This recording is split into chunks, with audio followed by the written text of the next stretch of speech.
came out to Australia in 1957, early in 1957. I was just a little bit over 3 years old at the time.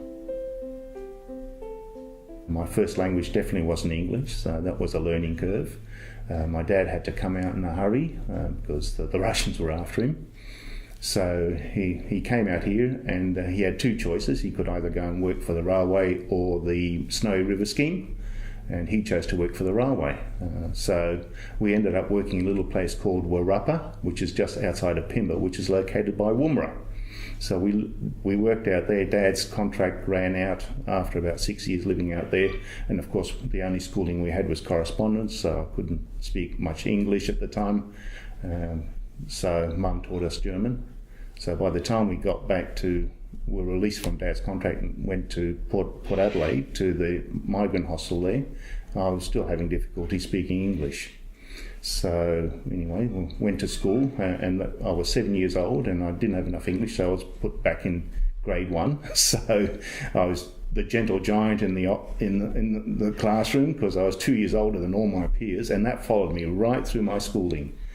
I never got on well with my peers because at that time, my parents were still German Nazi bastards, and I was standing in front of the headmaster's office waiting to get the cane because I just punched somebody else's lights out. But, when you're young, you don't think of that. And, when they were picking on your brother too, family sticks together. So I dealt out a bit of retribution, but I've come a long way since then. I've always followed work around. I actually started off in South Australia and worked for local government there. Started off as a garbo and grave digger and driving bulldozers and graders. But I went back to school and did some studies, and finally became qualified as a works foreman. And one day I was standing out there in the middle of nowhere, up to my knees in grass, peering through the theodolite, doing measures for road levels, and watching these guys driving backward and forward. And I thought, no, I can't do this the rest of my life. So I went back to school again and learned to become an environmental health officer. And of course, once that happened, the sky was the limit. I worked a short time in South Australia with environmental health, and a job became available in the Northern Territory in Alice Springs. So much to my mum's disgust, we upped and moved away to the Northern Territory, and my son and my wife and our pets all moved off to the Northern Territory, and I worked in Alice Springs. I worked for the health department there, Northern Territory Health, and my job was going around to the Aboriginal communities and assisting them with hygiene, waste, once again, the sort of things that people need to stay healthy. And after having 10 years there in the Northern Territory, we thought it was time to have a look at the rest of the country.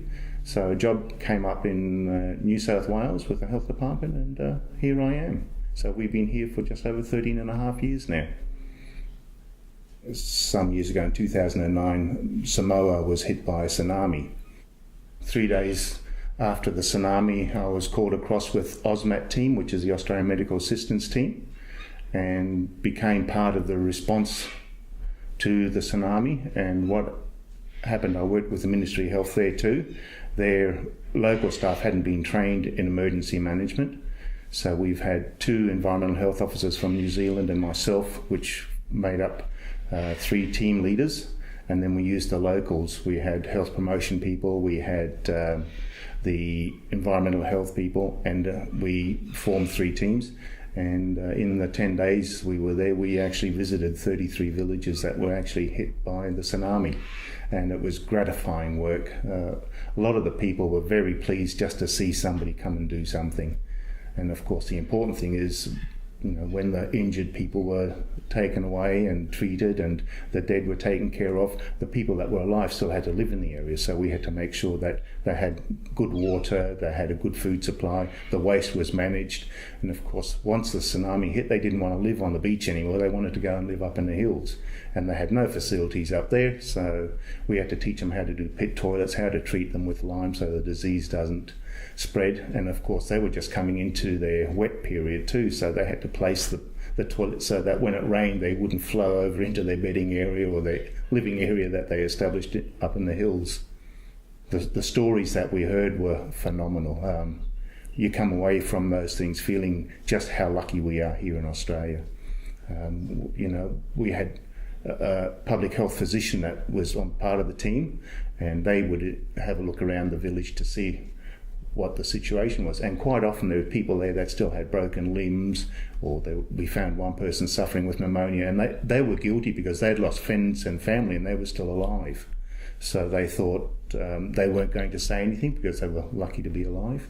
So we were able to assist those two when we came in. And, the mothers had lost husbands and children and the like. And over there is a little bit different than what it is here, because they actually bury their relatives in their front yard.